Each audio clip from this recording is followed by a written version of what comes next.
Hello, happy Saturday to everyone. We want to thank you for coming and joining with us for another relationship ministry seminar. We're going to get right into it because the hour is going to go by really quickly, but I want to take this time to introduce our panelists to you. But by all means, if you are watching, we want to make sure that you share this with someone else who may need to engage in the conversation. And then by all means, for those that are watching, for those that have joined us on Facebook or on YouTube, you can by all means use the comment section to interact with our panelists or to just share with those who are also watching if you have anything to share.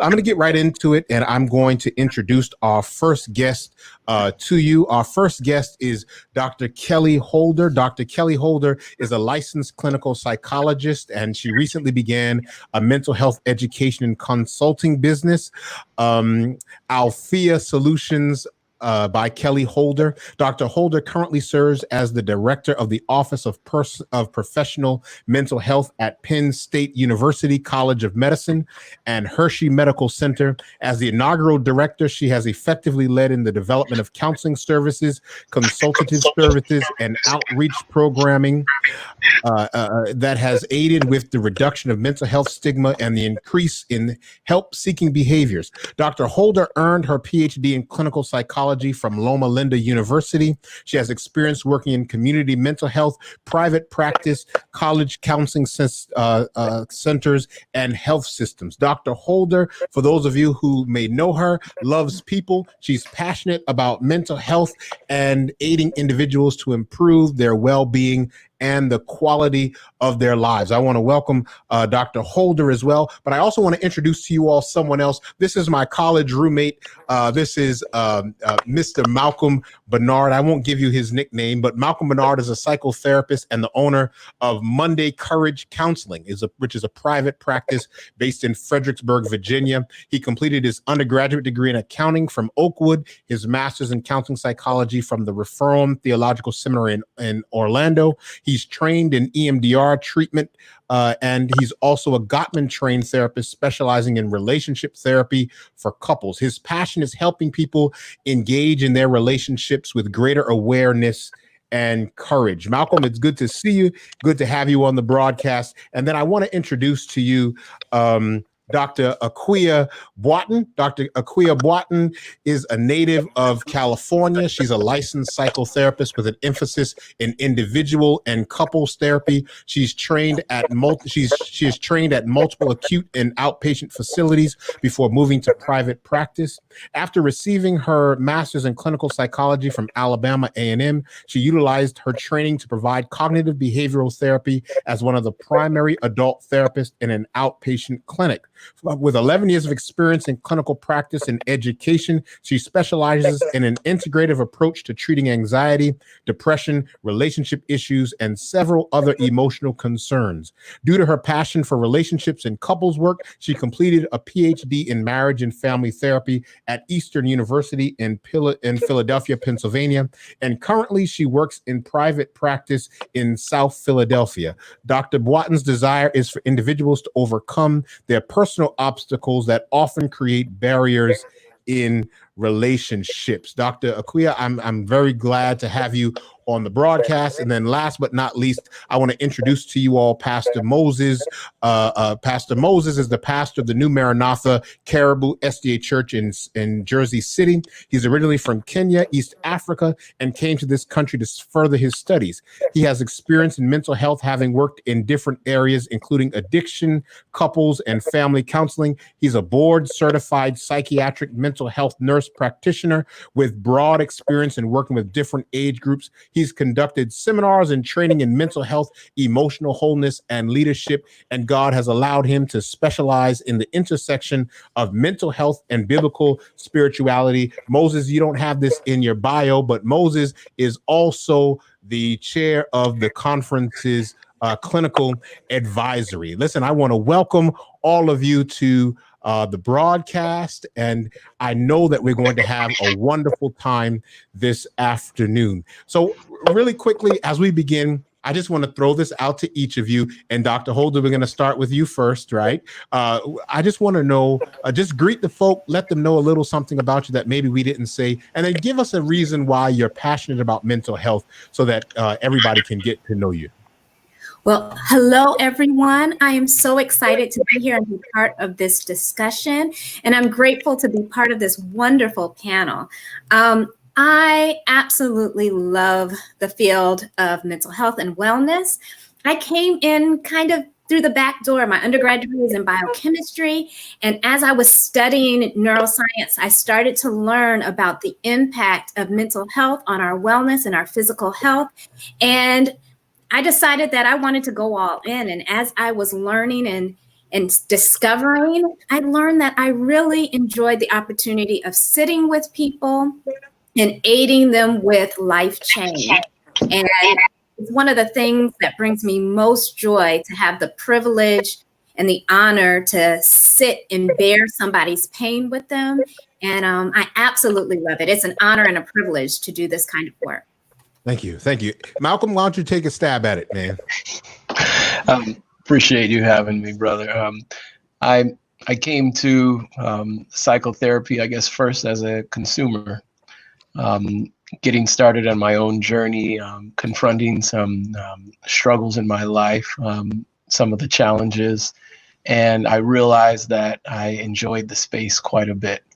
At the time, I was working in the business world, and I realized it wasn't a passion. I didn't feel like it's what God had put me on the earth for.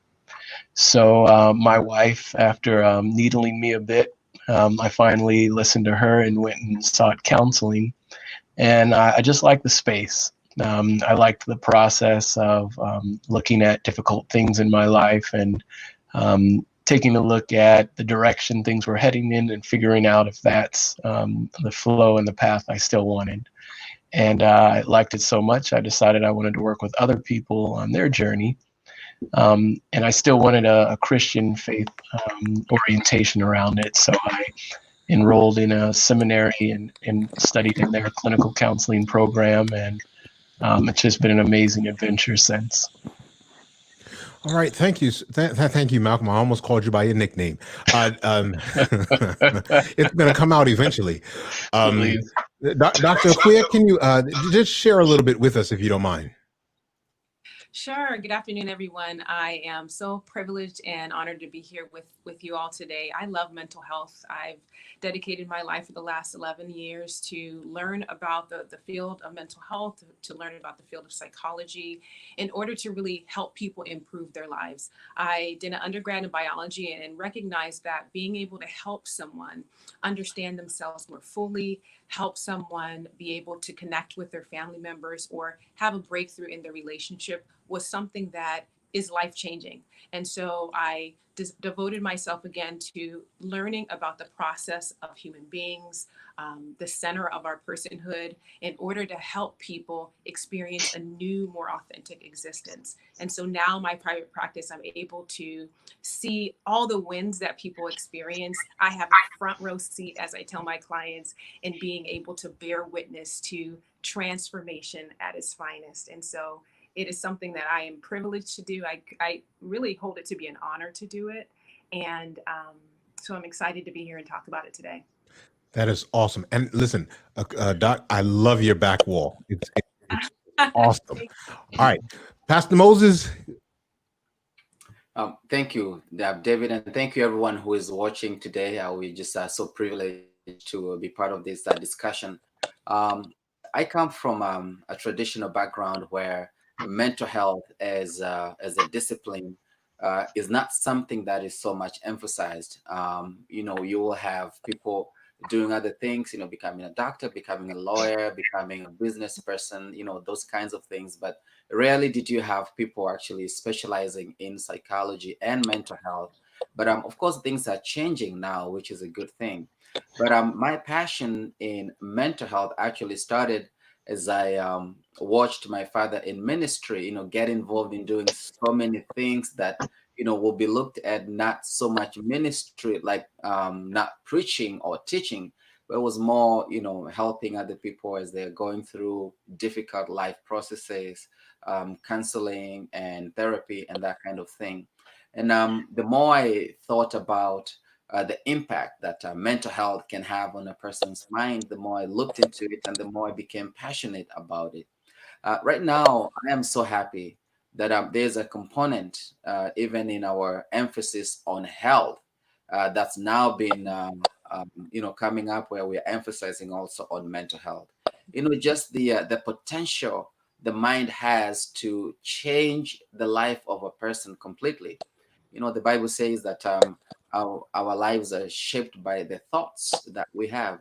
And therefore, you know, if you can capture a person's mind and their health, mental health becomes optimal, almost everything else about them will change for the better. And I'm just so excited that, you know, God has allowed me to be in this field and even in this panel to continue sharing. Thank you.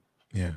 Thank you. Listen, again, I want to thank you all from the bottom of my heart for coming on and sharing. We're going to get right into it. And for those of you that are watching, by all means, type your questions, your comments in the comment box. We'll do our best to get to the questions that you do have. One of the things, and we're just going to throw this out, I'm not going to call on you all going forward, just jump in and out of the conversation. But what are some of the troubling trends that you're seeing during this time that are affecting individuals' relationships and also their emotional wellness?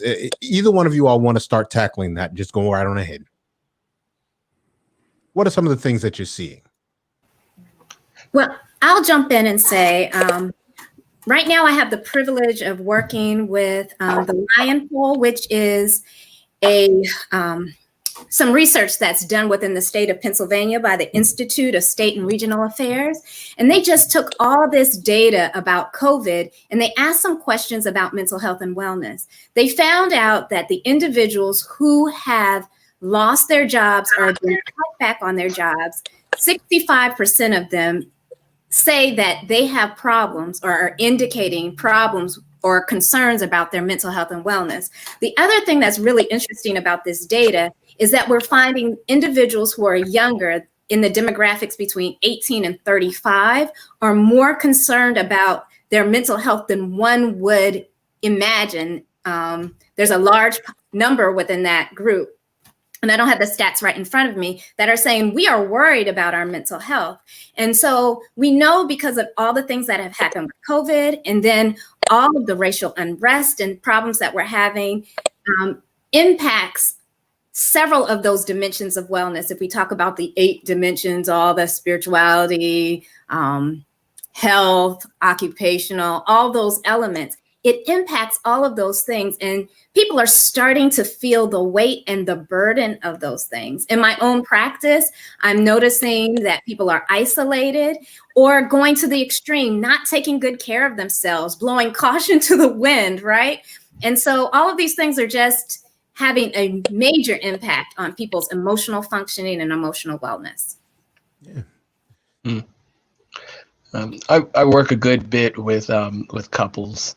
And what I'm seeing is, a few different things along the spectrum, but for people who had relationships that were impaired in some way or some sort of lack of health, going into a quarantine, into this sheltering in place is, it's adding additional stress. You have the stress of the pandemic, something that, has not been experienced for like 100 years.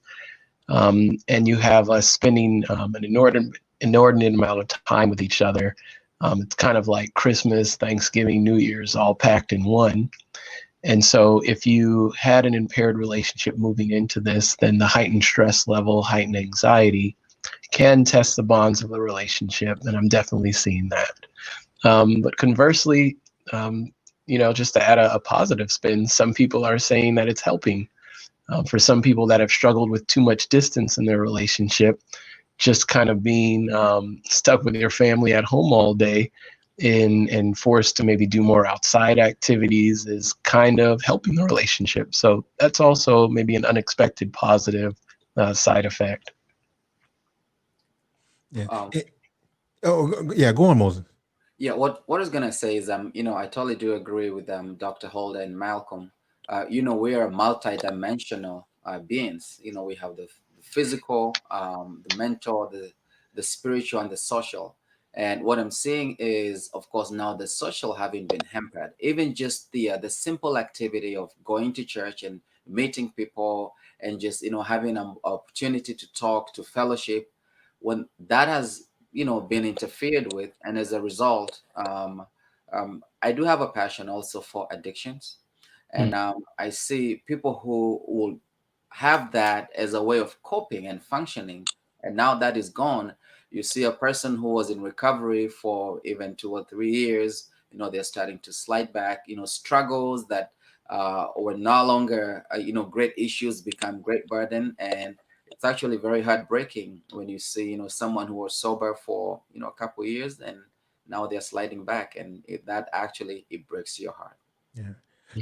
And Dr. Barton, you're our family specialist and marriage and family specialist. So talk to us, extend that, what are some things you're even seeing within the family as well?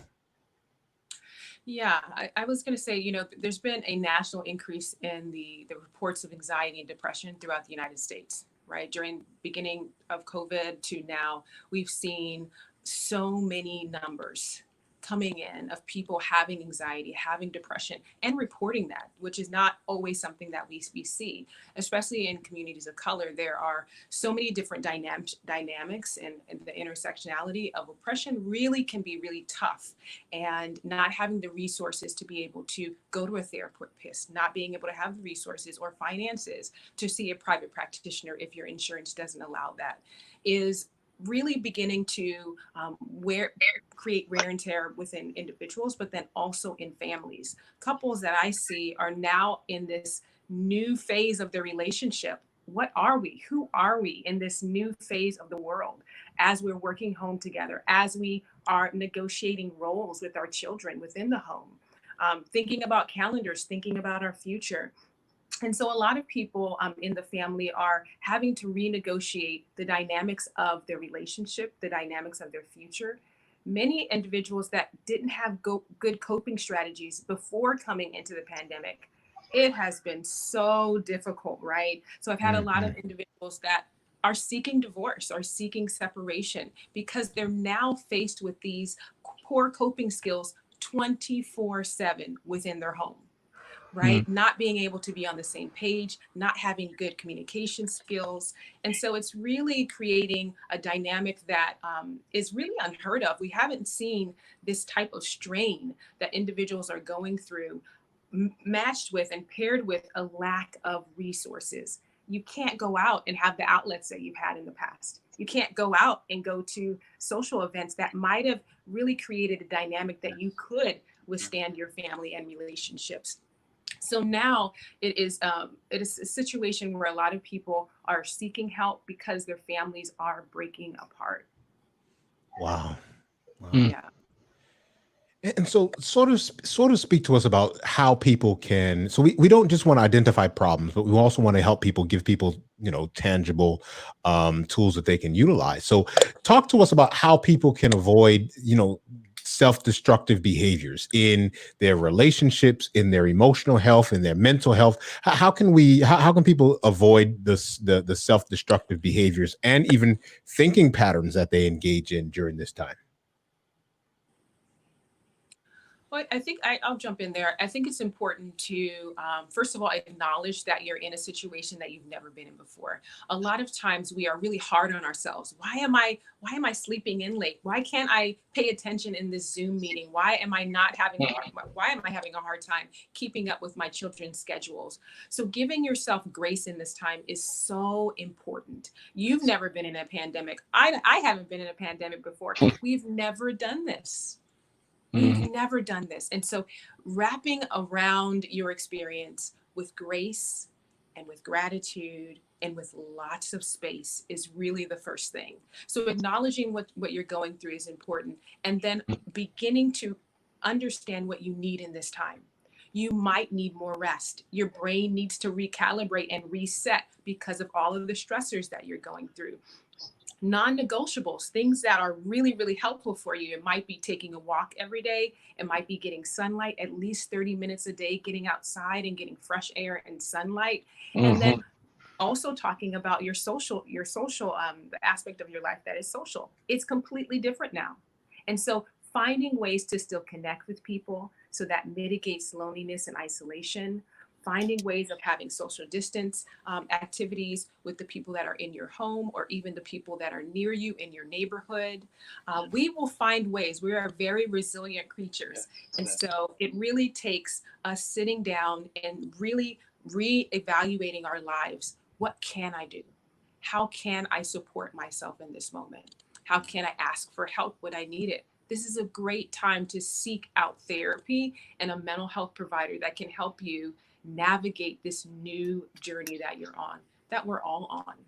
Yeah. I guess I'll jump in next before the few things that are left to discuss, because I really think you just covered like the basic things that we need to do. So building on that, I will say intentionality is important. A lot of my work is with the what I call the working well, individuals, who struggle with daily stress, depression, work-life challenges, and those kinds of things. So intentionality can really help us just around those things that were just discussed,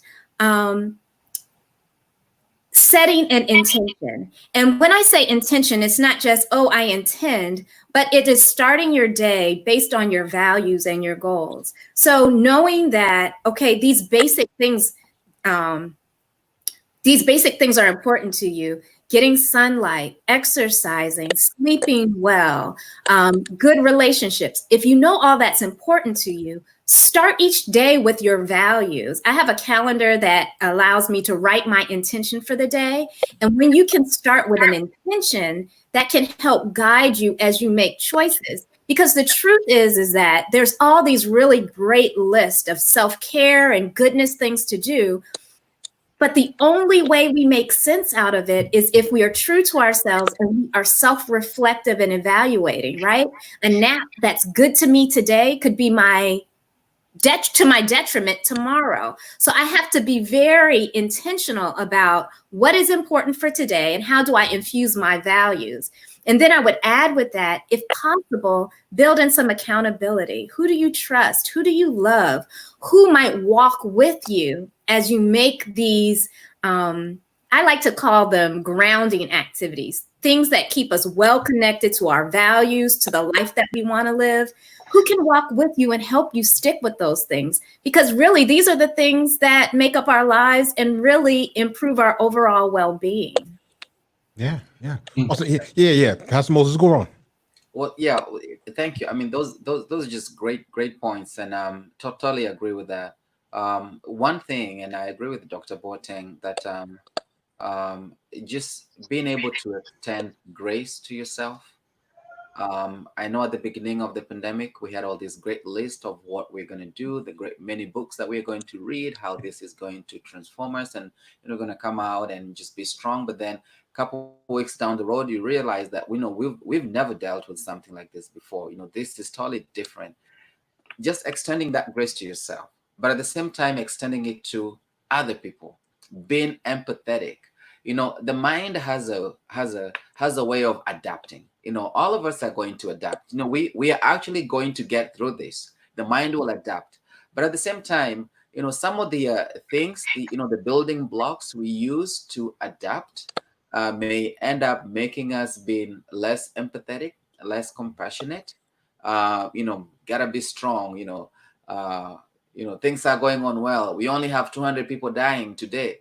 Well, that's not a good thing. I mean, well, relatively, if it's 1,000 yesterday and 200 today, well, things are going on better, but still, these are human lives. And so just being able to extend this grace to somebody else, there's someone who is struggling, there's someone who is sliding back, there's someone who is not doing so well.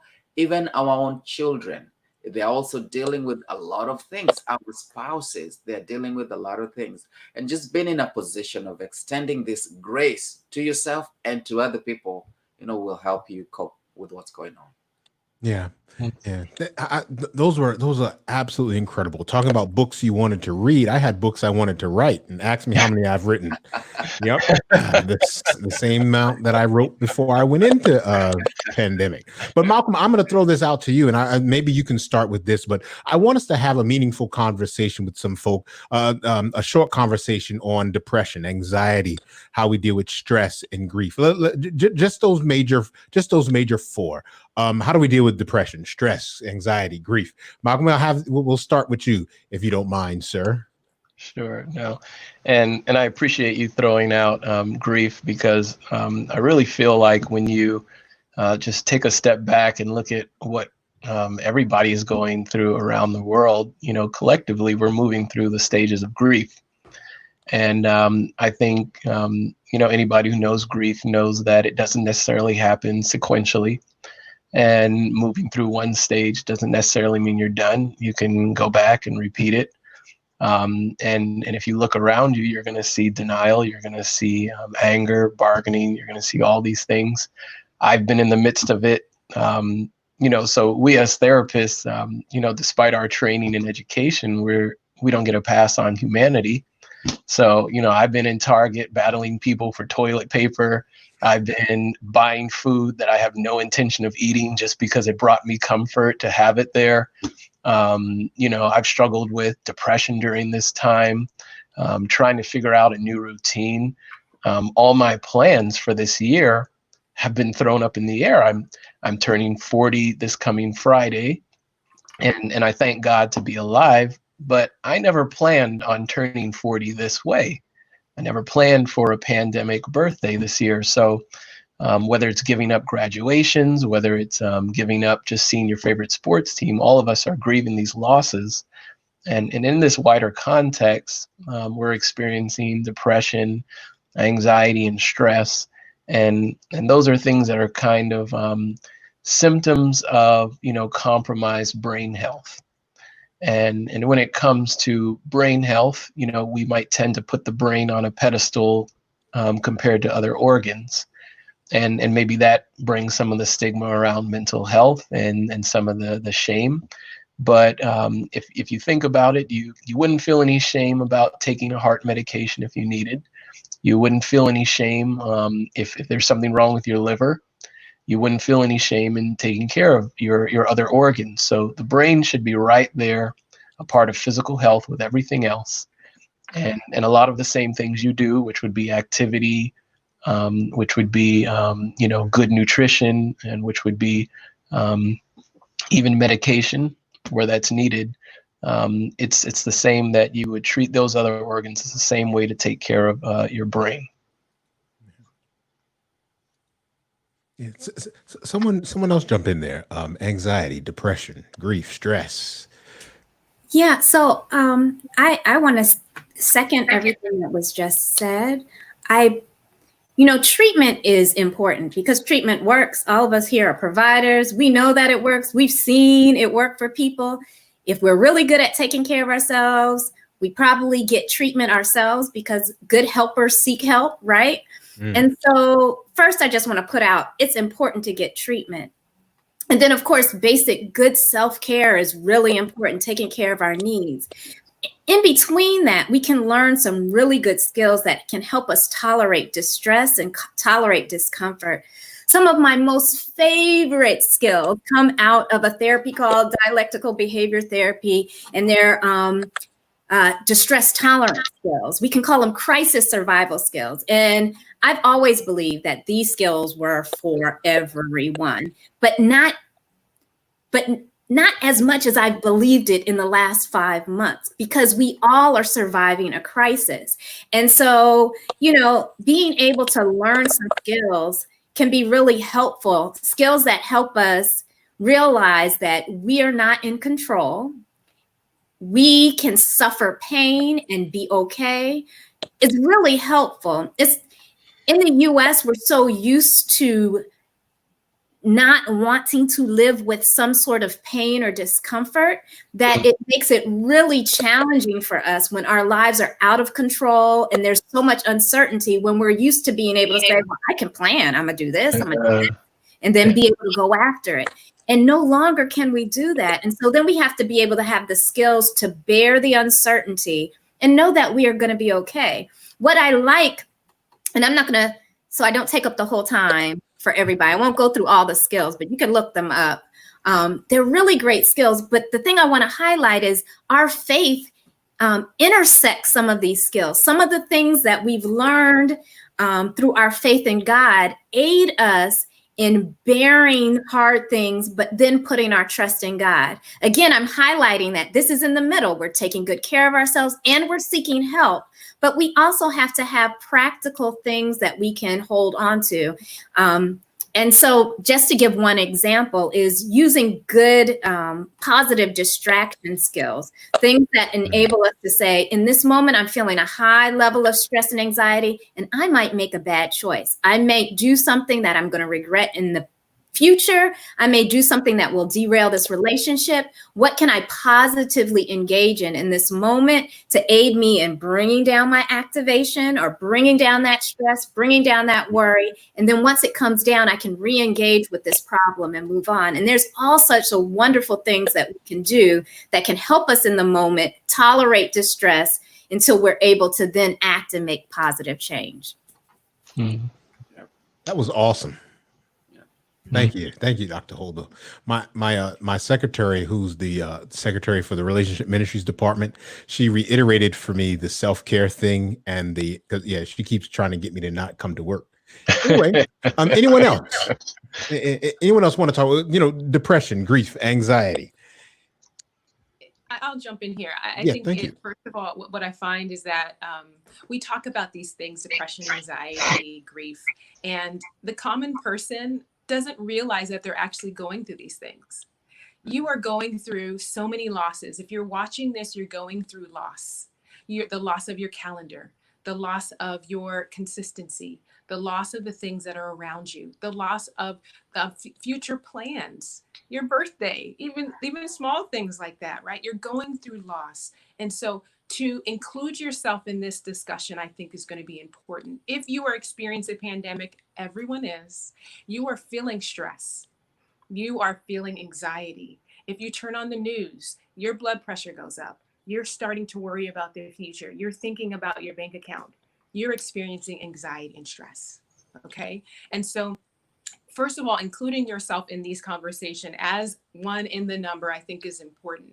And then also to recognize that mindfulness and meditation is one of the premier things that is helpful for people that are experiencing stress and anxiety, as well as trauma, which we are constantly experiencing, especially as Black people, being re-traumatized by some of the images that we're seeing, collective trauma within our community and going through racial uprising. And so really being able to minimize your anxiety and stress comes in stealing your mind and your body. There needs to be moments where you are turning off your social media, you are turning off that television, you're minimizing the task, the to-do list that you have, or making sure at 5 o'clock you stop working so that you can steal your mind, take deep breaths, being able to respond to your body when it is being stressed, when it is in anxiety, in order to minimize some of those impacts that are happening that are really pretty vast right now. So mindfulness meditation is really important. I love compassion theory. Compassion theory really tells us that we need to treat our bodies and our minds as we would a dear friend. Someone that's going through loss in your life, someone that's going through anxiety, the way that you would treat them is the way that you should treat yourself. Take the day off. You have time, take the day off. Make sure that you get that rest. Spend time with your family. That is regenerative and rejuvenating, to just have moments of laughter, have moments of play, being able to have a mixture of things that you have to do, which are stress inducing, as well as rest and recoup. And so being able to do that really does help with stress and anxiety, but also with the loss that you're experiencing. It helps you to grab hold of gratitude. It helps you to grab hold of compassion. May I be kind to myself as I go through this hard time, are statements that I tell my clients to often say to themselves. And so all of these things we are going through, you are going through, I am going through it. How will we deal with it? We deal with it through compassion and love and stillness. That last word, stillness, there's productivity and inactivity. Oh my goodness. Yes, there is. So someone, Dr. Quia, you mentioned mindfulness, but someone explain to people who may be watching what mindfulness is. And then once you start talking with, especially Adventists, about meditation, they start to get a little weird. So someone talking about what mindfulness is and the usefulness of meditation or even centering oneself. If you all don't mind, I'll let someone who might have an eloquent example or tell this, but I have to share that this is one of the things I think, especially as Adventist Christians, we kind of get leery around. And mindfulness is just this idea of becoming centered and aware in the moment, right? And staying centered and aware. I like to think, and this is my interpretation, I don't know if I've read it anywhere, mindfulness is a tool and not a destination, right?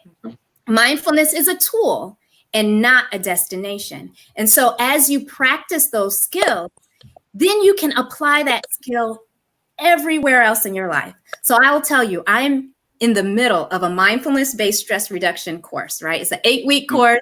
I had never taken a full-blown course on it, right?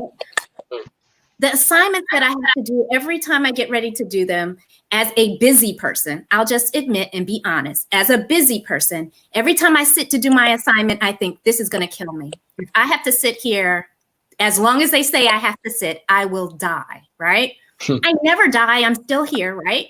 But I have learned that as I practice that skill, and before taking this class, I have to say, I believed in these things. I just did only short practices. I didn't do as long a practices as I need to do to fulfill this course. In doing these long practices, I'm learning that life goes on whether I sit or not. And in knowing that, it allows me to attend. So when I'm with my children and the next moment I have to give a presentation or talk to a client, I can stay in the moment with my children instead of allowing my brain to go to the next moment and never being with my kids. So this practice, it's a skill. It can apply to your own Bible study and prayer time. You probably can count the number of times you've been on your knees praying and your mind goes to what you're supposed to do later at work instead of being in the moment and being in the presence of God. Again, mindfulness is a tool. It's not a destination. And as we learn it, we can apply it to our lives and get this greater good that is available to all of us. Dr. Holder. Yeah, right before you go, Moses, but Dr. Holder, at the end of the broadcast, we want to get some tools for people. So if you can get something prepared so that you can at least give people some information about where they can get information on mindfulness if they want to practice it better. Yeah, Pastor Moses, go right on ahead, man. So one of the things that Satan is very good at is to bring counterfeit. Everything good that God brings, Satan brings a counterfeit. And yes, there is truth to the fact that there are some practices that have been taken even out of context, and you find this meditation or even this mindfulness becoming something that people fear because of some of the practices that have been put into them, and we don't have time to go into that right now. But the Bible is the one that tells us to be still and know that I am God. God knows that when our minds are distracted and we are running at 1,000 miles an hour, you are just one step away from going into full panic mode, into full anxiety mode. There is time to just be still. And you don't need to do this crazy, technical things. Just being able to deep breathing out for 2 or 3 minutes. That's a time for you to whisper a quick prayer to God. That's a time for you to come back and say, God, I need help. I want to cover A, B, C, and D. Just a simple technique like that, as Dr. Holder said, at the end of the day, it's going to help not only with your functioning, it's going to help your spirituality. And that is the key thing, because I mean, and Dr. Defoe, you'll also agree with me that we also get distracted while preaching. You're there, you have your notes and you know where you want to go. Then a thought comes in and you're like, many times I've asked, my church members, how did I even get myself into what was I talking about? And they said, yeah, the last thing you said was this. And then, of course, come back. And it's a problem. But thank you. Yeah. Yeah, it's pretty bad for me, man, because sometimes I think I got some screws loose sometimes. So if I don't write stuff down, I'll start talking about things, and I'll never find my place back. Anyway, so really quick, Malcolm, did you have anything to add there? I saw you leaning in. No, I'm just loving the comments and all the things that people said. Just they activate my mind. The only thing I would add to it is that for me personally, trying to move into mindfulness, I try and use my my emotions kind of as a pathway into that. And I bring this up just knowing as a Christian that we kind of struggle with emotions, like particularly the negative ones. You know, if I'm a little bit edgy or tense, if I snap at my kids, or, you know, if I'm tense with my spouse, then as a Christian, we kind of tend to feel like ashamed or guilty about that. But I think what's more worthwhile is, of course, take ownership, apologize, but use that as a way of listening to your body, almost like a dashboard in your car. If you're tense and if you're snapping, it's probably your body telling you you need to break away, you need some time to rest, you need some peaceful downtime. If you're feeling numb, if you're feeling sad, maybe you need to do something creative like journaling or poetry. So that's just kind of examples where your negative emotions don't have to be a place of shame. They can be something that triggers you, almost like a traffic sign, and say, hey, you need some attention here. You need to do some self-care right now. Yeah. So I want to sort of throw this out to you all, and I want us to sort of take a turn to sort of help some folk who may be watching. What role do you think the church should play in addressing or meeting the mental health concerns of its members? So what role do you think the church plays in mental health? And then Moses, the next logical question, we're going to come to you first to talk about it. We're going to talk a little bit about medication and Christians' view of medication, but we're going to talk about the role the church should play, especially in destigmatizing mental illness. What do you all think about that? Dr. Quia, let's come to you first, if you don't mind. Sure. I think the role that the church plays is really simple, especially in this generation, is to acknowledge it. To acknowledge that we're all experiencing mental health issues as we are experiencing medical issues.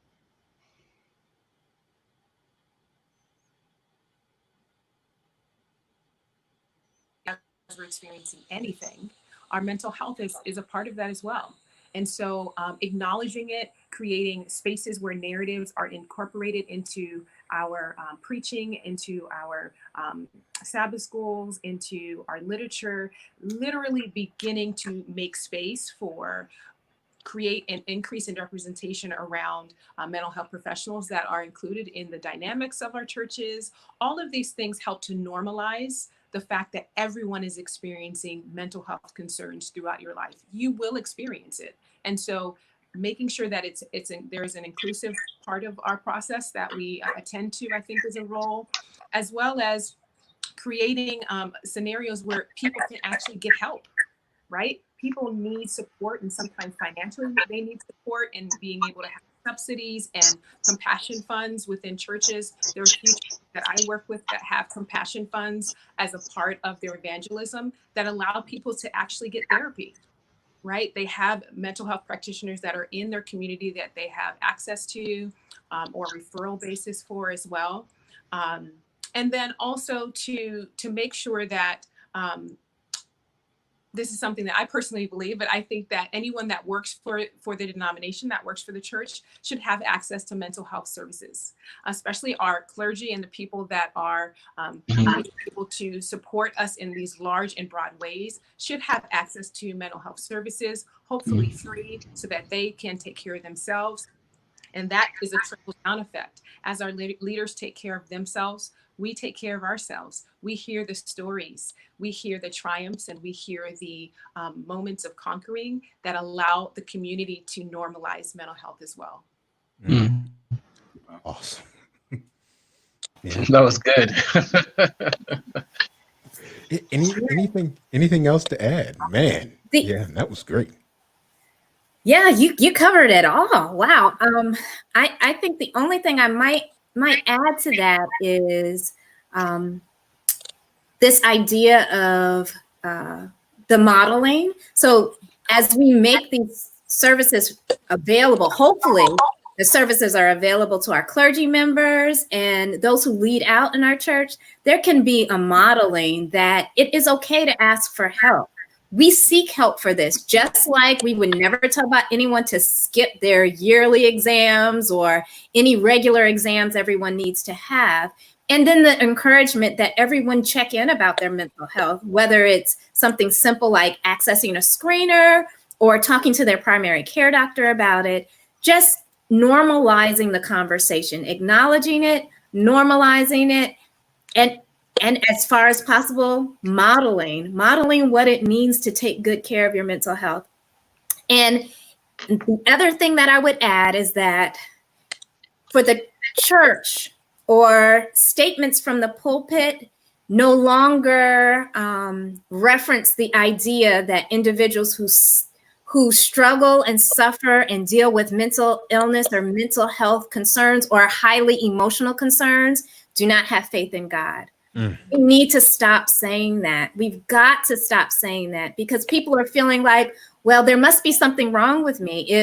If I don't know God because I have this, then there's a problem with me. And how can I access God if this is a problem? And so we have to stop using that kind of language. We need to change our language and the way we talk about these things at church so that we know all are included in Christ's number. And no matter what we are faced with, we always have access to God. Always have access to God. Mm-hmm. We're going to end with you, Moses, on this so that you can also lead us into the medication conversation. But Malcolm, do you have anything that you wanted to sort of speak to? Yeah, I mean, for me, that's kind of one of the reasons why I pursued a counseling education at a seminary, is because I'm really passionate about the intersection between theology and psychology. And I think, and you all have probably found this to be true, when a lot of people of faith have a mental health issue, they typically go to their church first, they go to their clergy first. So I'm always trying to reach out and partner and connect with a clergy, just so that they feel supported and they don't feel like they have to go at that alone. So I think the church has a powerful role to play. And I see this kind of arc or maybe evolution where we're maybe less focused on pure behavioralism. And I think maybe we're coming from a place where maybe we've worshipped sin a bit too much. And so now, if we're going to acknowledge and say that, Christ died, he sacrificed, and he redeemed, and all the sins have been covered and paid for, well, that gives us the gift of not focusing so hard on behaving perfectly and trying to appear perfect in front of God and others. And we can focus more on being curious, being self-compassionate.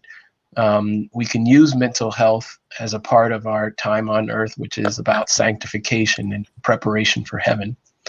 And so that's where I think the church can really advocate and say, hey, we know that addiction is sin, but let's go deeper than that. What are the roots of it? Where are the seeds that have been planted that have led into this? And how can we address those things?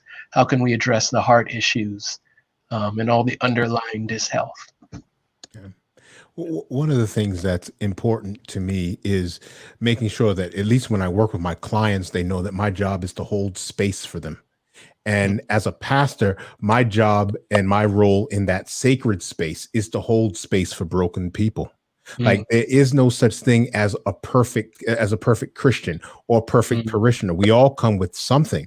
And I think one of the roles that we play, especially as clergy, Moses and I, and then also people who support clergy as clinicians, is to make sure that we understand that we have to let people know that it's okay for them not to be okay.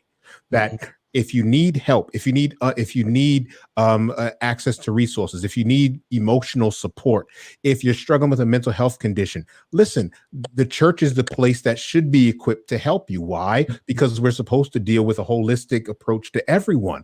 We have a health message. Well, that health message also includes mental health. And so, Pastor Moses, I'm going to stop talking and I'm going to just throw it to you. Listen, we know that many Christians like to discount the role that medication plays in managing mental health concerns. Can you speak to some of the mindsets in ways that we can destigmatize the use of psychotropics? And we're coming to you because you're a pastor and you're a psychiatric nurse that gives them out to people. Yes.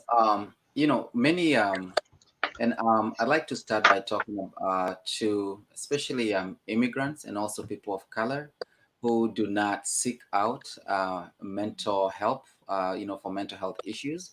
First thing you need to do is to just give yourself permission, that I actually need help and I can go to seek for help. And now when it comes to Christians, you just need to look through scripture and find so many of wonderful God's people who, of course, they were not diagnosed. We didn't have DSM-5 back then.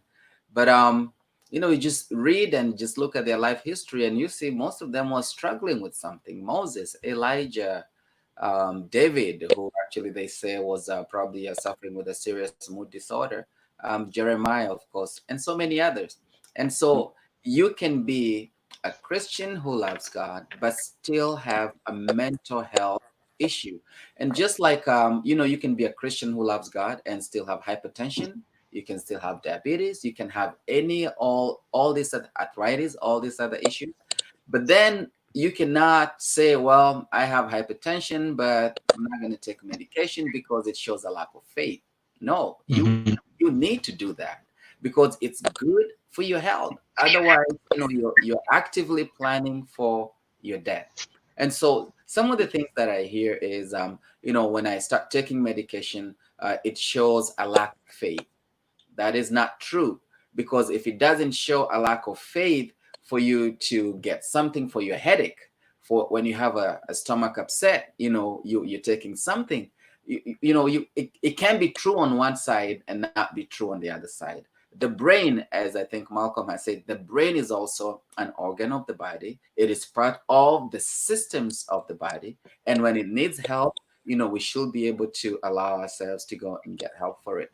The next thing that I hear people say is that not only is it a show of lack of faith, but also, it's sin, those are kind of related. But there's also a big fear that people have, I want to get addicted. I don't want to get addicted to Prozac or, Lexapro. And of course, part of it is ignorance or even half truths. Yes, we do have some medication, benzos are good for anxiety, but they can be habit forming. And therefore, what we need to do is, as Dr. Boateng has said, most of it is awareness, creating awareness. When we have a health ministry department in our local churches, and we have a presentation on health ministry, it's not just about diabetes and hypertension and all these other things. We also need to create awareness. These are some of medication. This might be habit forming, and these others not habit forming. And you do not have to take this medication for life, depending on the situation. Now, we do have some condition like schizophrenia. You might need to take some of this medication for the rest of your life, which is actually a good thing. But medication are actually given to help you cope, to help you to come to a level of functioning, where at some point we start now, removing them one after the other, just reducing the dose. When I prescribe, especially for depression, for anxiety, I do not just prescribe medication. I also give an order that this person needs to be getting therapy, CBT. Studies have shown all over that CBT works. It's probably one of the best interventions we have there, even more than medication. But when the two are used together, they work very well. Now, if a person is not able to function, they're not even able to get out of their bed, they're too panicky, they're too anxious, CBT is not going to work. So the meds are going to bring you to a level where your mind is receptive. You can now be able to start learning how to get some skills, get some tools. And then as things are working out, then we start weaning you off of medication and you'll be all right, But then, of course, like I said, there's some some conditions, schizophrenia. But then what's happening these days, instead of getting medication every day, you just get a long-acting injectable once a month, and you don't have to worry about, going every day to get medication once a month, and you're good and you're able to function, because the goal of mental health is to bring you to a place where you're able to function just like everybody else. Thank you. There is so much benefit, Moses, and I want to thank you for this. There's so much benefit to having a pastor who pastors a church every single weekend, and then also someone like you who's also a psychiatric nurse who has that experience, because there are people that if someone else came and walked out, they will discount everything they say. But because you do both of those things, brother, I think that some people are listening to you and understanding that this isn't someone just pushing some sort of evilness or some sort of Illuminati idea on me. This has a spiritual basis, and I want to applaud you. And I hope that our conference views people who have these dual giftings, that they're invaluable, man. I just want to just throw that out there. Anyone else want to talk a little bit about medication, experience with it or anything? And then we're going to move the discussion to dealing with a little bit of our children. And then our time is kind of up, so we have to take a few questions. I encounter, well, first I want to just validate Pastor Moses and echo David's comments. I was thinking, man, to see somebody who is both a theologian and a psychiatric mental health practitioner, I mean, that's like gold. And to add to his comments, I meet a lot of resistance when I'm dealing with Christians on their mental health journey, and people in general, not just Christians. A lot of people have some concerns about this. Then what I find is when I start saying, hey, maybe we should look at some medication to help treat this, it's not a sign of weakness. It's not a sign of that you're crazy or broken. It's just something to support you. I hear things like, well, I don't like taking drugs and I don't want to medicate myself. But then I find a lot of people are struggling with drug use, like marijuana. A lot of people are struggling with alcohol, and this isn't limited to non-Christians. I want to be clear on that. A lot of people are struggling with pornography. And so when I hear people talk about these things, saying they don't want to medicate, and yet looking at what they are having in their lives in terms of addiction and things, we already are medicating. If you're using alcohol, if you're smoking, if you're using marijuana, if you're wrestling with pornography, medicating. What I'm talking about is a more effective medicating that is driven and guided by a physician. And so this is all about brain health. You can look at a lot of these things like depression and anxiety. You can look at it like diabetes of the mind. If your friend said, hey, I'm diabetic, you wouldn't say, oh, what's the matter with you? Or you need to pray that away, or you need to pull yourself up by your bootstraps. You'd say, hey, look after your diet, get some good activity, take your medication and keep it moving, live your life. And it's really the same thing with these mental health issues. Get some therapy, eat for energy. There are foods that can stimulate the production of dopamine in your brain, like bananas, avocados. You can Google it. There's a list of all that. Get your activity and take your medication. It doesn't make you weak. It's just about protecting your health. Anyone else before we move into this children's discussion? Yeah, Doctor. I was gonna add. I think it's important to recognize and talk about the history of what has created a schism and some hesitation for people, because sometimes we may not acknowledge what it is that people are holding and being able to help them free themselves from that. There is a history of a schism between the Black community and psychology. And so the ideas that we have a lack of trust or mistrust of psychology and especially medications as it pertains to some historic studies that have really been really harmful to our community, it's understandable that Black people in general feel a little bit of hesitation surround psychology in general, and then also medication. Also, I think what advances have done in our field is that there are many people of color in psychology and mental health now. We are represented more than we ever have been represented. We need more support and we need more people to come. However, we are here. We are here to support you, to hear your voice, to advocate for you, and to most importantly, protect you as you're pursuing things that are necessary and needed for your mental health to improve. Some of that is your medication. I typically talk to my clients about their mental health as sometimes you are in a car that is stuck in the mud and you're spinning your wheels. You're doing everything you can to improve your mental health. You are basically putting your pedal to the metal, right? And you're trying to put all of these good coping skills and strategies in play. But if you don't have the support that you need and your neurochemicals are not balanced in the way that they need to be, it's as if you will just continue to spin your wheels.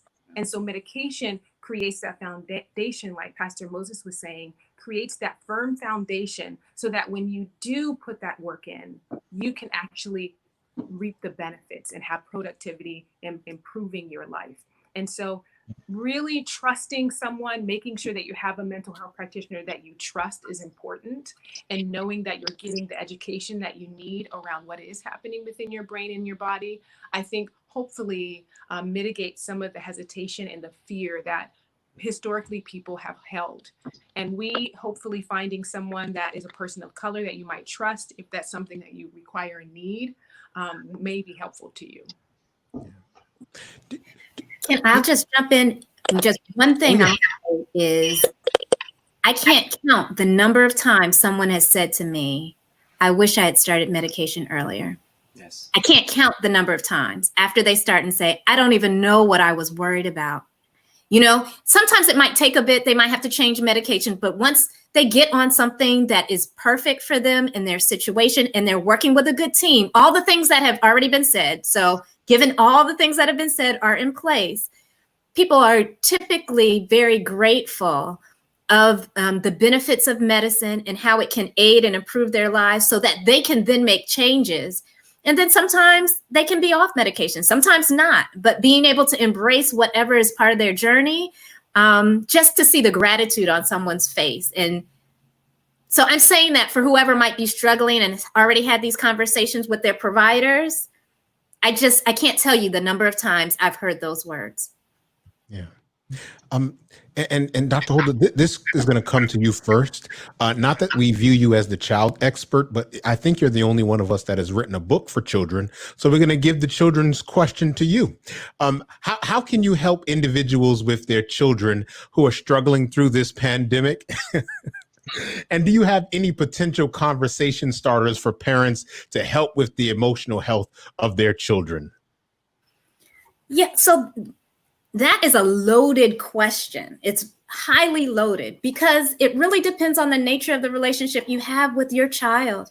So the first thing I would say is if you have a child that's struggling in your home, you need to start getting with your kid, right? And if that is just building good rapport with them, being able to be with them and enjoying their company, do that, because kids will not talk unless they feel safe to do that. And you can't force anything out of them for the most part, right? Unless they're willing to share it. And if you want them to be able to hear from you, you've got to have good rapport. So, you know, in all this sheltering in place and stuck homeness, take it as a time to really start to spend with your children, get to know them, listen to them. It can be hard if you haven't done it before, but start small. Start with a common shared activity or something you know they enjoy, just the being with them. And then once that happens, being able to use open-ended questions. And by that, I mean asking them something where it requires an answer beyond yes and no, and trying to aid that conversation on, you know, pick up cues. If now's not the time and they're not into it, come back another time and try again. The point I'm making is don't give up, all right? You need to spend time with them and have these, and just try to build rapport. I find that kids who are safe and feel comfortable with their caregivers and providers, they will tell them what is needed. And then you all can start to solve problems, whatever those problems might be. Because you all realize we're almost at this for half a year. It's going to be 6 months soon that we've been at this. So, you know, the number of problems, I can't even list the number of problems a family can have at this point because it's just been so long. But you can those problems are solvable if you can have an open dialogue, and then being willing to ask for help. If there's someone you need to reach out to get more advice or get more information about whatever the specific problem is, do that. So I don't have a specific phrase for conversation starters, but what I will say is, if you know what your child is interested in, just start there. You know, I noticed this thing. I saw you looking at that thing. Can you tell me more about it? Ooh, that looks cool. What are you doing? Can I just sit here while you do that? Do you mind telling me about what's going on? And as you all are comfortable, then being able to ask about the things that you're most concerned with. If they shut you down, don't give up. Come back and do it again. Oh, you just helped me. You just really helped me with my 9-year-old daughter. Yeah, that was good. A spready. I'm sorry, Malcolm. talk to us a little bit. Yes, I know your children, man. So talk to us a little bit about. Just give us some advice, even if it doesn't work for you. Well, I appreciate Dr. Holder's comments. I thought those are some great insights, and I guess I would just echo that. I think there's something about. I've always noticed that when I enter their world, as opposed to trying to bring them into mine, that I just tend to get more traction. And my mother is from the South, and my father is West Indian. So between those two, I kind of have this like traditional bent to me. So if kids speak in a certain way, or if it feels like disrespectful, I feel this thing rise up in me, and it's like, hold on, my youth, so it's hard to, but what I find is when they are really irking me, maybe that's a sign that I need to spend more time with them. It's tempting to go in the authoritative mode and, the use the punishment and there's a place for correction, and that's a responsibility as a parent. But sometimes when it just feels like you're bumping your head up against the wall and not getting anywhere, the negative behavior may be their childlike way of saying, I need more of your attention. I need more of your time. I need to feel connected with you. And they just may not be mature enough to articulate that. And it's hard for adults. Imagine how hard it is to go to your spouse and say, I'd like more of your time. So for a child, that's really tough. But I've found I can get a lot further often than, instead of just coming down and laying down the law, sitting with them, like Dr. Holder said, like, get down on the floor with them if that's where they are. If they're in a video game, get your own remote and join in, and you'll probably get demolished, but you're still there with them. If they're into artwork, you start drawing too. Whatever it is, go to their world. I loved how she was kind of saying, get curious about what they're doing, ask questions. And if you get shut down, don't take it personal. They just may be testing your resolve, and they may be testing, do you really want me? So push through that. It's really worth it. These kids are our legacy. Anyone else? Anyone else with anything to add on this question, man? Malcolm, that was impressive, man. I was just going to say that sometimes we, see children as if they're in their own world, right? They're in their own dynamic, but they're in this world. They're experiencing everything that you're experiencing. And so being able to acknowledge that with your children can be extremely helpful to them. They are going through a pandemic as well. They are going through they're going through a racial uprising as well. And so being able to have moments where you sit down together as a family, or just sit down with age appropriate with your child, and being able to talk to them about, how do you feel about all of these things? You're in school every day, and now you're home. How does that feel to you? What is that like, that all of us are together now in this home and you're not able to see your friends? And actually talking to them about some of the emotions that they're going through, the loss that they're going through, the depression, the anxiety, the stress, just like you are. And being able to identify with them to say, I get it too. I'm feeling stressed too, that this is such a new dynamic we've never done before. Extending the way forward in partnership with your child can be really, really helpful as well. as a result of what we're going through, what do you think we should do? That we're all together in this home. What would be helpful for you to stay focused on your laptop as you're doing school? What would be helpful for us to do in the evening times to relieve some stress that you might be having, or to help you feel a little bit better when you're feeling depressed? And giving them that agency and helping them to even see themselves as a part of the solution can be helpful for your child going through it, as well as you going through it together.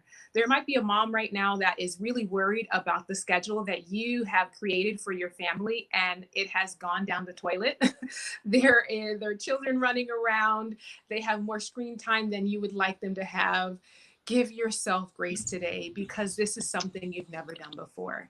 We are probably going to have to approach it in ways that we've never thought we would have to. They might have more screen time, and that's okay, as you wrap around your emotional health and mental health to stabilize yourself. I think that it's okay for them to do that. And being able to balance it out with a plan forward that the whole family has now created. And so again, approaching your child as you would approach yourself, helping them to know how to be more mindful and take time for rest, setting intentions for the day, like Dr. Holder was saying, and being able to respond to the stress and anxiety that they're experiencing as well with agency. Dr. Boateng, you just spoke to me. I have 3 kids. I don't know how we've survived almost the 6 months. It's 3 kids. And these things are so important. And I think what you just spoke to is also the importance of why taking care of our own mental health is so important. Because if we're not able to identify those things in ourselves, we surely are not going to notice them in our children and be able to do what you just so eloquently said we should do. So, and Dr. Boateng, screen time for you means alone time for me.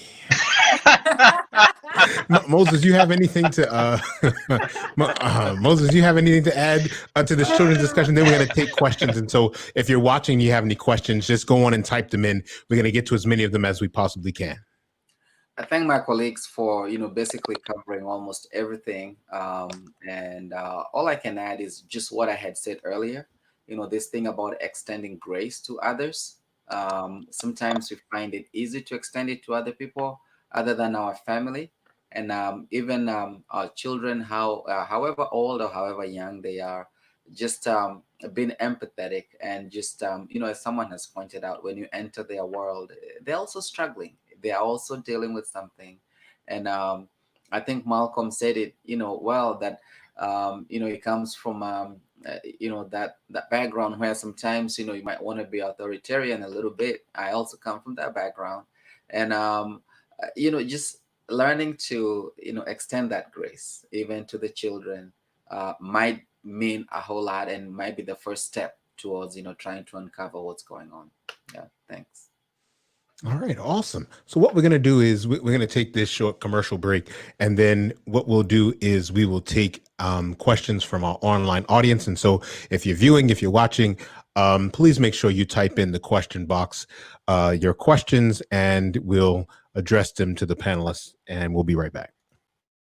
The Relationship Ministries Department of the Allegheny East Conference is a family of ministries that seeks to engage, enrich, and empower families, men, singles, couples, and parents to have healthy and whole relationships. To access the many resources we have available to you, your church, or your family, visit us on the web at www.visitaec.org/relationshipmin. All right, we paid some bills there. All right, let's see what questions we have that are sort of coming through, and we won't just take a round robin with all of these questions. But for those of you who, if someone wants to answer it, then just by all means answer it. What is the impact it is having on children, especially being home from school and activities since March? What's the impact that you see on children having been home from school and activities since March? Well, I'll say that's a big question. I think it depends. I think it depends on the family. It depends what's happening in your home. It depends on what does school mean to you in your house. It depends how you're enacting those things. I will tell you that I think my kids are enjoying being home. And while they want to see friends, for some reason, I get the idea. I keep saying, "You guys ready to go somewhere else?" And they're like, "I think we're okay for a little while longer," right? But it's because of the nature of some of the things they're doing. There are 3 of them, so people talk about socialization. They each have 2 other people to socialize with. So the dynamics in our home might not be the same somewhere else where there's an only child and they haven't seen anybody else. And so all of these like intersections or multifactorial kinds of things have to be thought about. And so if you're thinking about your own child, thinking about who are they socializing with, who do they get to connect with, either online or in the home, what is the home life like? Are they getting all their basic needs met? Because we have some concerns about kids who get basic needs met at school who are now in the home and not getting those. And so those children really need the outside to come into the home. So I think it's really varies based on the family, based on the situation and what those kids are exposed to and what they're getting. All right. Here's another one that came in. Is it possible that I am stressed and I don't realize it? If I'm well, I'm not isolated because my mother and sister live with me. However, I have a very difficult time dragging myself out of bed. I'll speak to that. Yeah, that's very possible. I think we assume that unless my, just life is in shambles or, everything is falling apart. It's like, I think we need the most extreme version of something to suggest that we're having a struggle. But you can be functional with depression. You can be functional with addiction. You can be functional with being functional just means to still, show up to work in whatever capacity, able to, get up, cook, do things, and yet you're just not at your best. You're not at peak health. So I would say I think it was Dr. Boatin who said, pretty much basically if you're alive right now, you're dealing with stress, anxiety, depression, grief. None of us are immune to this, not even us as therapists. This is an extremely hard time, and none of us have a playbook on this because we weren't alive for the Spanish flu 100 years ago. So just take the assumption that you are, and but at the same, and for the sake of giving yourself grace, and then let's practice the good self-care. Let's do the mindfulness. Let's do well at diet. Let's get out for walks under the sun. I think someone mentioned getting out for a 30-minute walk under sunshine. All these things are going to have a positive impact, and figure out a good routine for yourself. Don't try to conquer the world right now. Just have a basic routine that feels rewarding, doing things that are meaningful to you.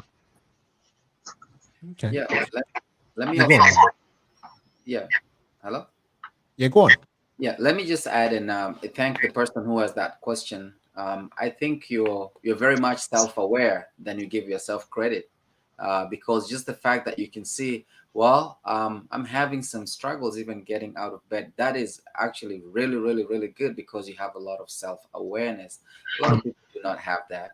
We all are going through stress. There's good stress and there's bad stress. Again, we try to be resilient. We try to cope. But at the same time, just know as you're listening to your body, this is not me. Something is not quite right. Then this is what I need to do. This is what I need to change. This is what I need to adjust. Sometimes in the earlier days of the pandemic, when nothing was happening and we're all staying home, you might find yourself just binging on one, from one program to another. Sometimes even your sleep cycle is messed up and you're going to sleep at 2 or 3 in the morning. That's going to affect, your functioning the following day. And when you start seeing some of these things, you're like, okay, well, I need to make change A, B, and C, and let me just kind of see how things go. And just being able to listen to your body, being self-aware as you are already. And I want to again commend you. You are more self-aware than you give yourself credit, whoever asked that question. And there's some things which are at your disposal you can do, and they'll be able to get you back to where you need to be. Thank you. Here's another one that came in.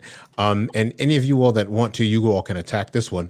If psychological interventions are ineffective, there may be a biological component involved. If neither psychological or biological interventions are sources, is there a spiritual component, I guess, to be considered?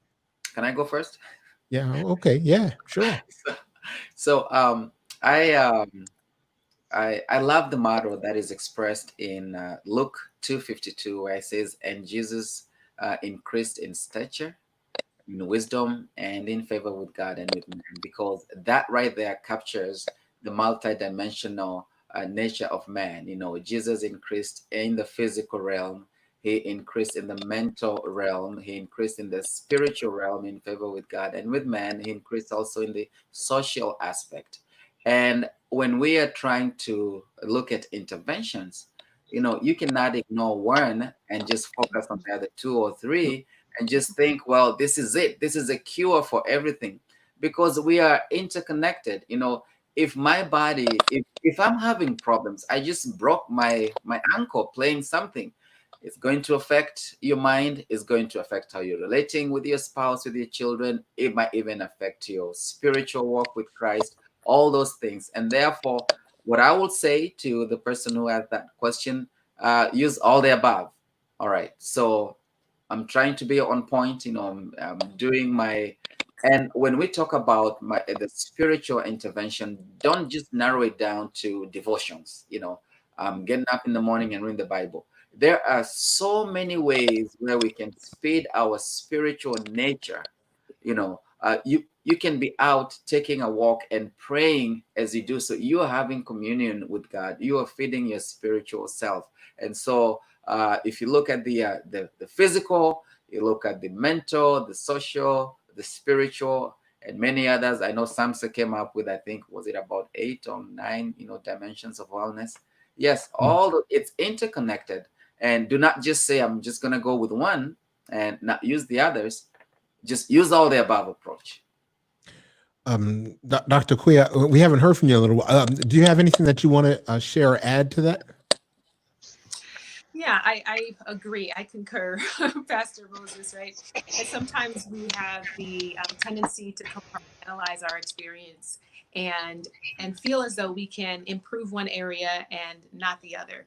Holistic living is something that I encourage everyone to pursue. That means that everything is interconnected. How do I even begin to see my spiritual issue as a psychological and biological component that is adjacent to it or influence it in some way?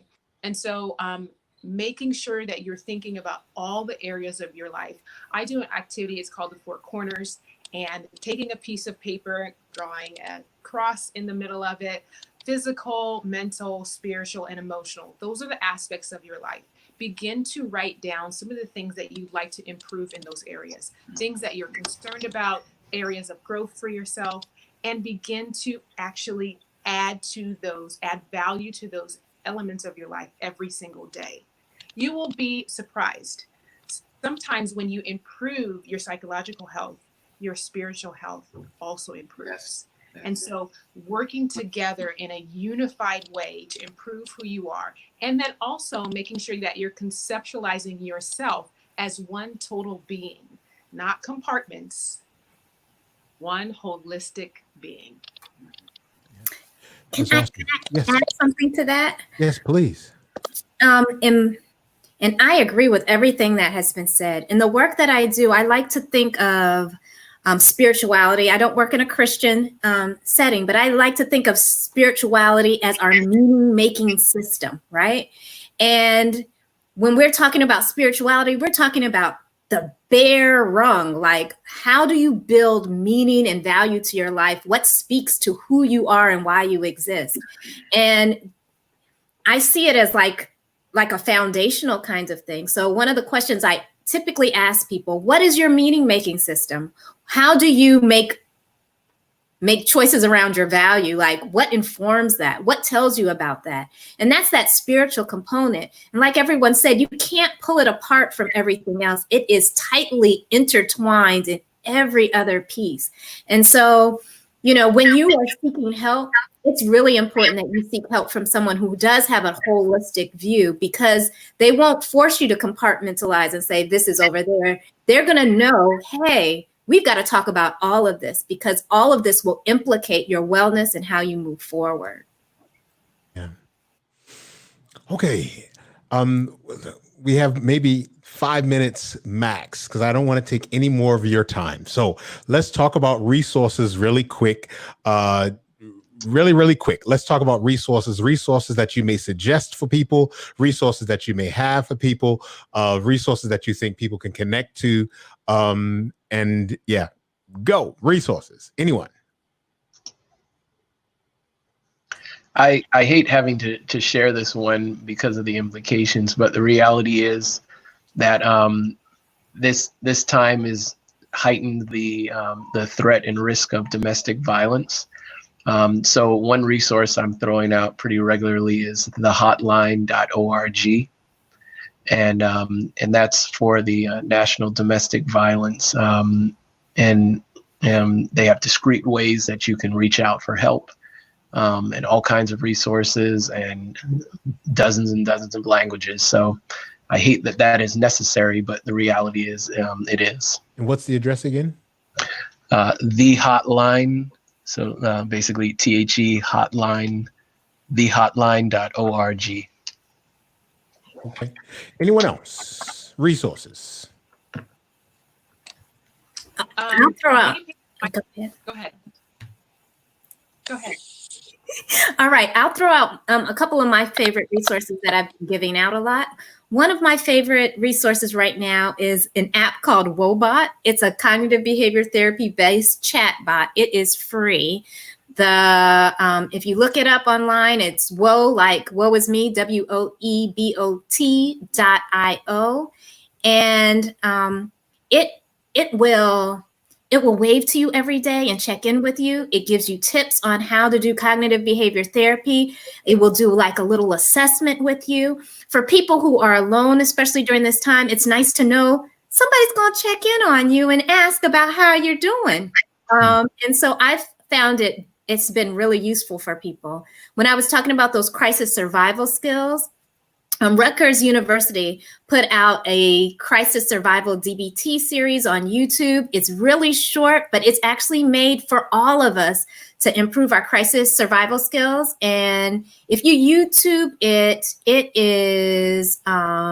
just says DBT crisis survival skills playlist. It's done by Rutgers. So it's DBT/RU. It's like 9 videos. If you Google it or go on YouTube, you'll find it. And it goes through all those skills that I was telling you about that aid you in tolerating distress. And then there's several really great apps that are good for meditation, mindfulness. You can look them up. 10% Happier. So a lot of people like Headspace. Some people like, is it called Talkspace? Talk something. I'll look it up. I think that's for online therapy or something. Oh, no, not the therapy one. This one is just like relaxation and meditation kind of things. Insight Timer. That's what it's called. Insight Timer. So those are just some things that have free resources that will aid in kind of supporting yourself. Hopefully, we're also putting out the suicide prevention crisis hotline number and the crisis talk numbers as well, because those are excellent numbers for everyone. All right. Anyone else? Resources.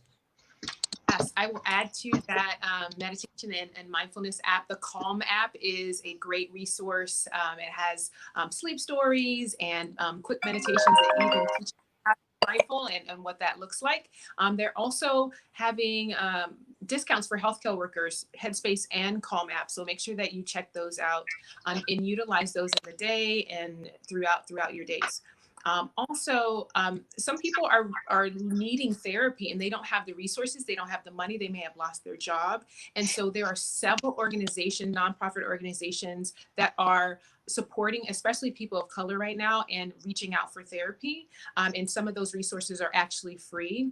I partnered with the organization, it's called Dark Beauty Healing. Online, if you check out their directory, there are hundreds of therapists that have agreed to give therapy pro bono to women of color.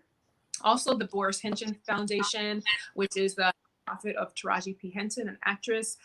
They are also giving away free hours, as well as Loveland. Loveland is a nonprofit organization. There are so many organizations right now that are here to support you, even if you are not financially able to pursue therapy yourself, or you're looking for a practitioner of color. Those resources can be of interest to people too. All right. I'll just add that I may not have the website right now, but just some resources on nutritional psychiatry. You can look that up. Just even Google or just go on YouTube. There's several TED Talks on nutritional psychiatry, and I know Malcolm had mentioned about some of the foods you can eat, and they will increase dopamine. They'll increase the formation of serotonin, and all these things will be helpful, especially as you deal with depression and anxiety. So nutritional psychiatry. All right. And then also, this is one of favorite of mine, the mental health first aid program. If you're interested in engaging in destigmatizing mental illness, if you are a religious organization and you want to get some training on how to be a first responder as someone is in a mental health crisis, mental health first aid is also a resource there for you. And I have to let you all know that one of our very own Pastor Patrick Graham is developing something called the Balm app. It is for anxiety. It is a spiritual app for Christians specifically. It may be it may have semblances to the Calm app, or even there's another app out there for meditation. But Pastor Graham, one of our own, is developing this anxiety app, the Balm app. Make sure you all pay attention. I'm going to make sure, he was supposed to send me a commercial. I'm going to make sure I get that information out to people as well. And for those of you who may be wondering, the conference does have a clinical referral directory, so that if you need help, I'm coming to the panelists in a second for you all to just give me a 30-second takeaway that you want people to take away from the conversation. But let me just share these few things. The conference does have a clinical referral directory. If you go to the conference's website, if you go down and you scroll past to the clinical referral directory and you click on it, what you'll get is you will get a full directory of clinicians that we have already vetted. We are updating it. As a matter of fact, I believe that Dr. Akua is actually listed in our directory. Malcolm is listed in our directory, but it is hyperlinked. It is separated by states.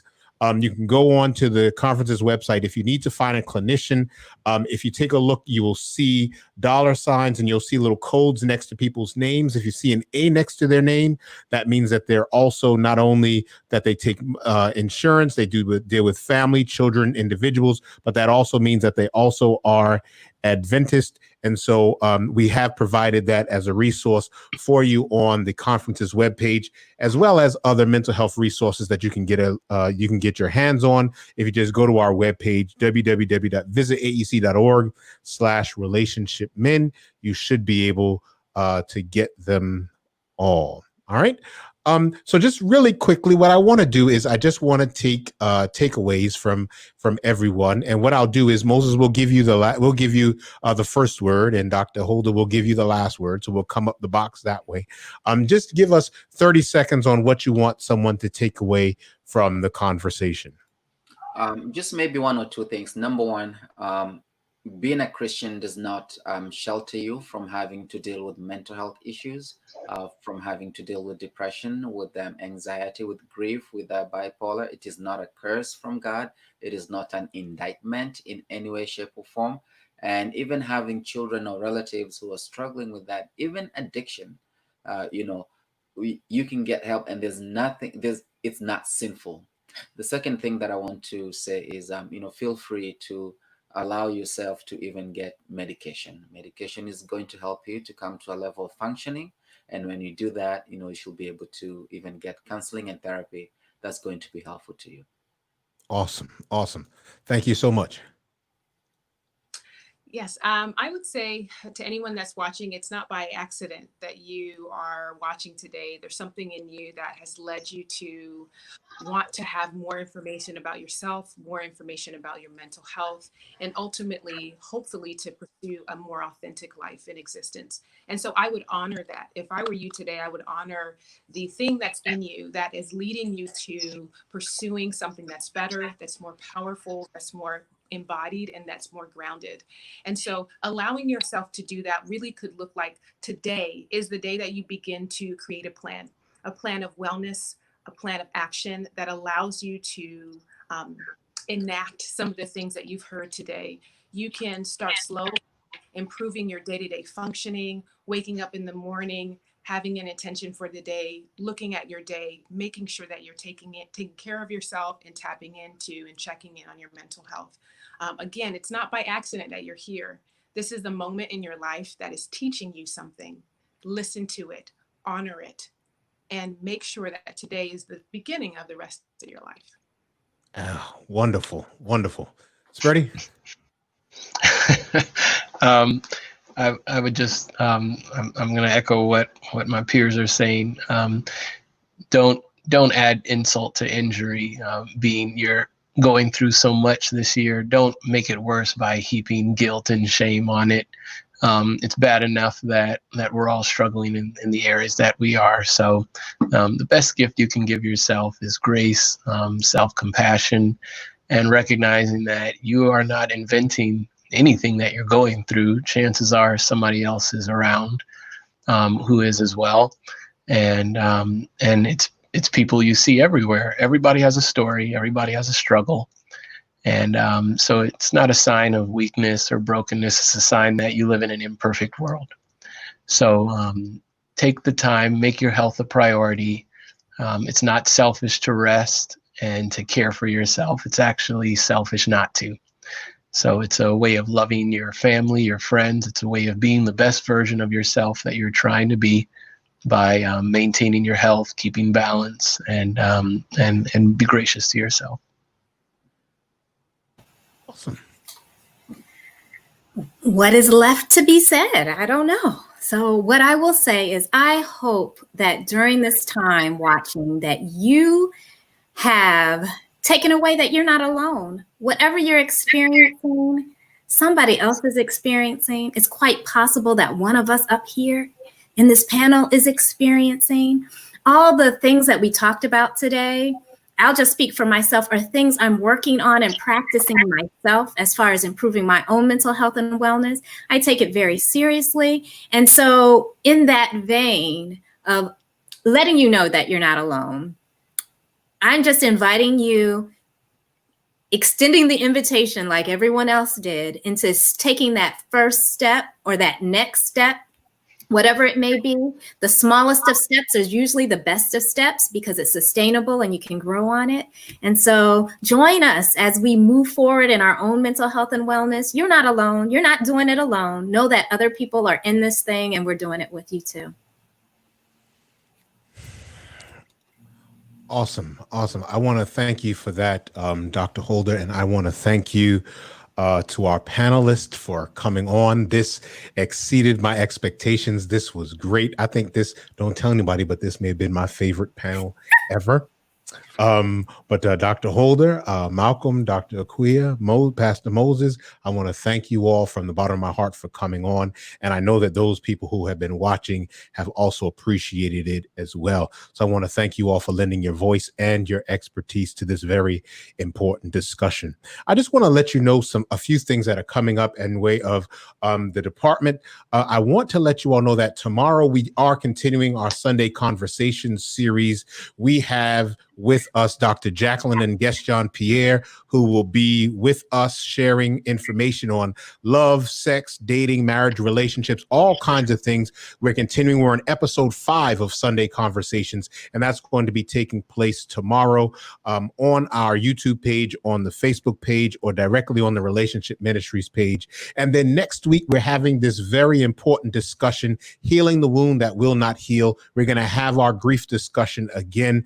We're going to give meaningful solutions for tending to loss. We have Dr. Julian Johnson coming back, Dr. Melissa Buckley. We have Pastor Eric Hatcher coming, and then also Chaplain Stephanie Grant coming to pour into us. We know that people are going through a real difficult time at this moment, and so we want to make sure that we create the space for individuals that if you're hurting, you can get help for the hurt that you're going through. Listen, we know this is a time of great difficulty for many of us, but I want those of you who are watching to know that you have enough in you to make it through with the help of God. So please, if you need help, by all means, get help. We want to thank you for watching, and by God's grace, we will get through this difficult time together. You all have a wonderful afternoon.